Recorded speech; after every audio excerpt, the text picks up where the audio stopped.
Okay, everybody who cares to know what Cissy Brady-Rogers has to say about this current situation.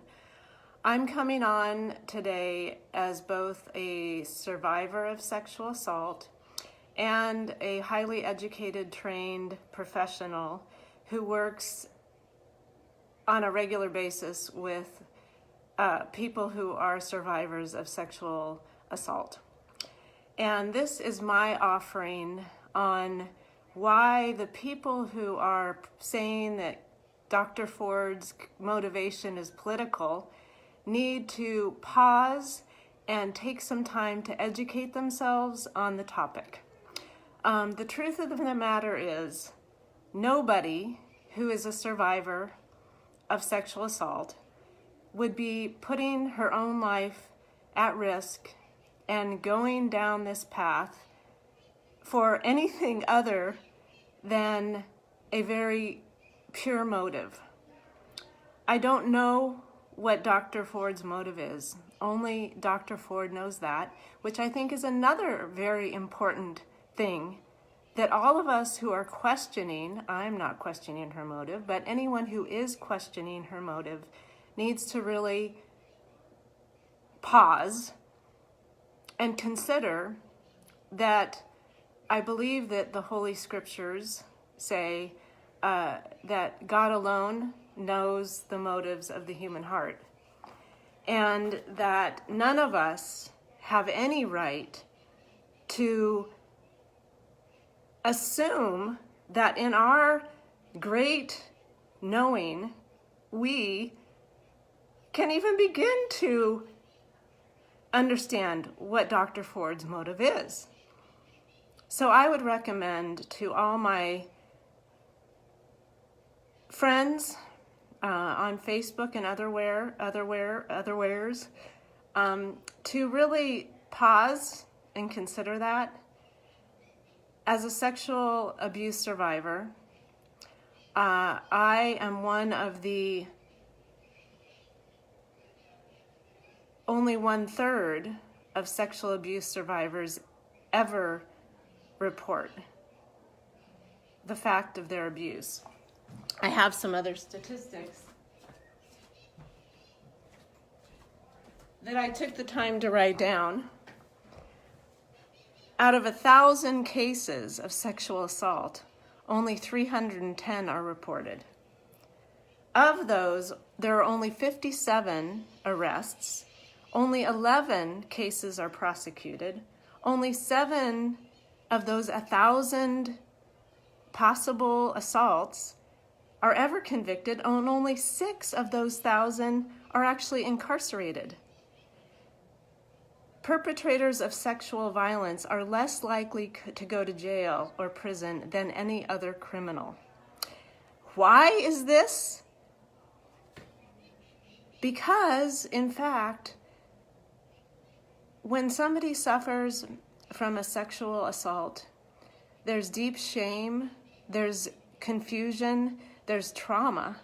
Trauma disables the neurological functioning of the brain to make wise and good decisions. So what we tend to do is we isolate, we withdraw, we wonder if it was our own fault. We don't know what to do, and we stay silent, which is why this is the least prosecuted and crime of all. In my case, I actually was one of those 310 that reported, and I was actually one of the 57 whose assailant was actually arrested, because after my rape, I went to the trauma, called the Rape Crisis Hotline, which is a very good resource. We all need that. And I met the rape crisis counselor at the hospital, and that rape crisis counselor walked me through the proceeding and helped me navigate the very invasive process that someone who's a victim of rape goes through. You're subject to physical inspections of your vaginal cavity, Your whole body is examined for forensic evidence. Pubic hairs are taken. It's a very invasive process. Why would anybody want to go through that? I did because I knew I did not say yes to this. This was forced on me. I had made choices that night that got me into a precarious position that in retrospect, I wish I'd not made those choices. But when it came to the sexual assault, I was very clear that this was not part of why I was sitting out on a bluff overlooking the ocean with this guy. It was like, no, this was not part of the agreement. Get off me. I fought it. So I was really clear when I woke up the next morning, and so I went through this process. I had pictures taken of my body. The police came, they took a report. I had to take them and show them where this incident happened. I filed charges and was fortunate enough, because of the circumstances, to actually know and have some idea of who the guy was and where he lived, and the police actually arrested him. And thanks be to God, he spent the weekend in jail, for which I'm very happy. Following that, a attorney followed up with me to interview me about the situation and get more details to see if we could go forward with the prosecution.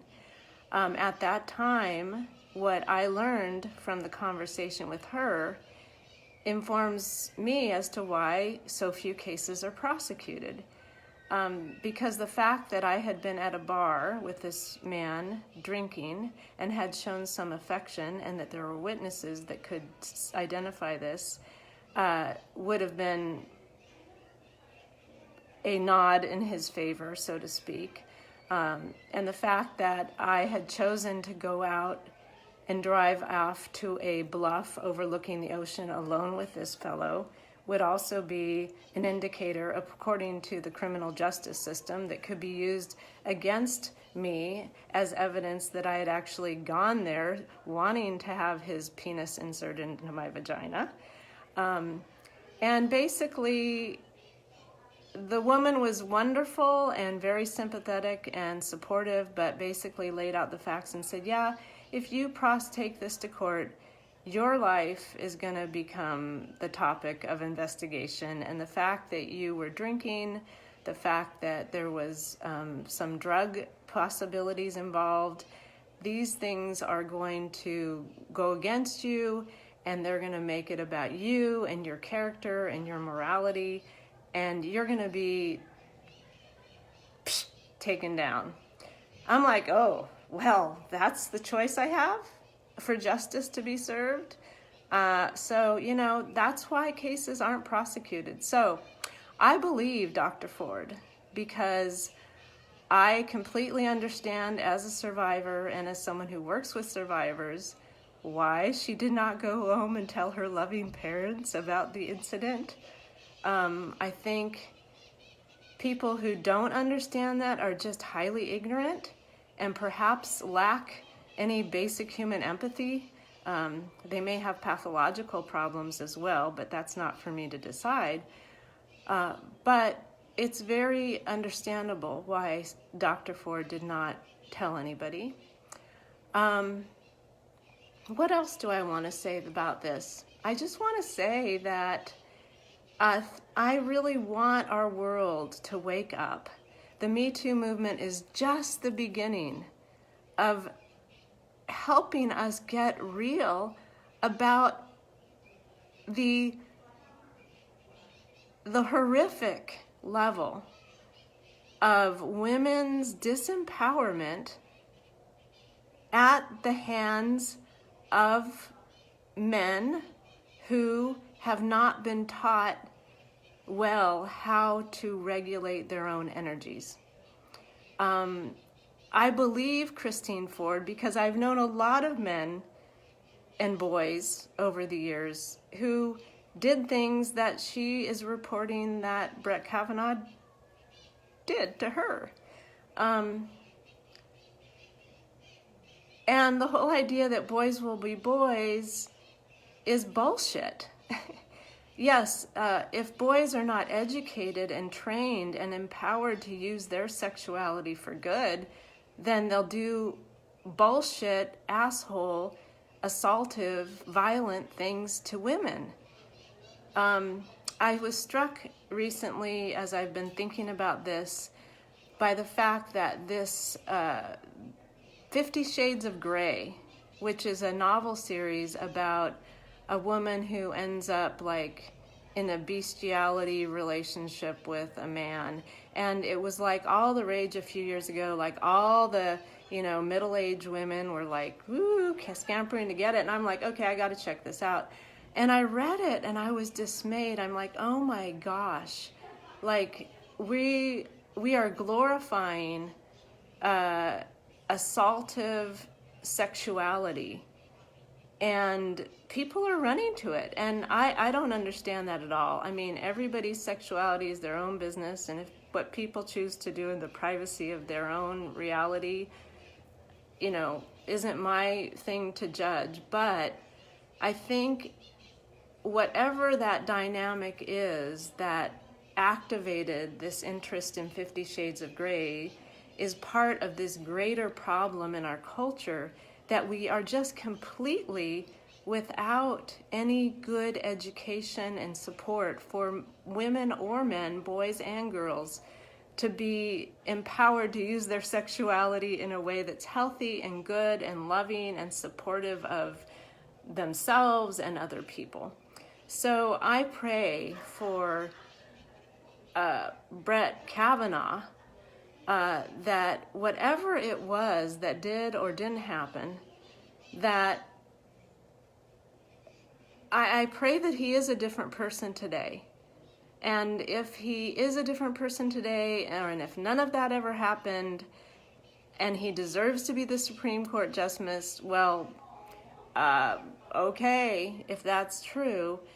But the evidence seems to me, and I would say that this Dr.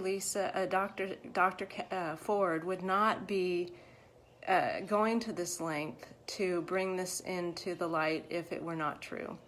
I would also say that the fact that motivation for righteousness is different from motivation for political reasons.